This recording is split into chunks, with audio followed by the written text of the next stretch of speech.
స్నేహం. చక్రధరపురంలో భద్రయ్య, కనకయ్య, భూషణయ్య సన్నిహితంగా ఉండేవారు.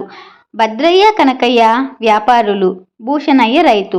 ఒకనాడు భద్రయ్య భూషణయ్యను చూడవచ్చి, కనకయ్య చేసిన పని చూశావా? పొరుగురు వ్యాపారుల మధ్య నన్ను అవమానించాడు.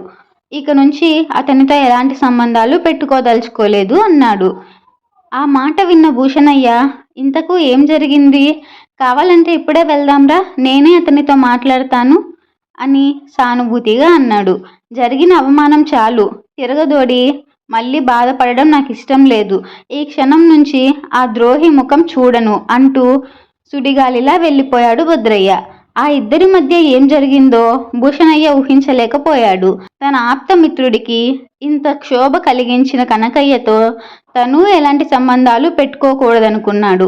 వారం రోజులు గడిచింది. ఆ రోజు సాయంకాలం భూషణయ్య కనకదుర్గ గుడికి వెళ్తుండగా భద్రయ్య, కనకయ్య గుడి నుంచి నవ్వుతూ మాట్లాడుకుంటూ రావడం చూసి నిర్ఘాంతపోయాడు. రాత్రి భోజనం ముగించి మౌనంగా పడుకోబోయిన భూషణయ్యను భార్య, ఏమిటి అంత తీవ్రంగా ఆలోచిస్తున్నారు అని అడిగింది. భూషణయ్య భద్రయ్య గురించి చెప్పాడు.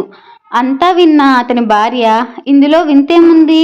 పొరపొచ్చాలు పాల పొంగుల్లాంటివే కదా, తొందరపడి నువ్వు వాళ్ళ మధ్య జోక్యం చేసుకోకపోవడం మంచిదైంది అన్నది నవ్వుతూ.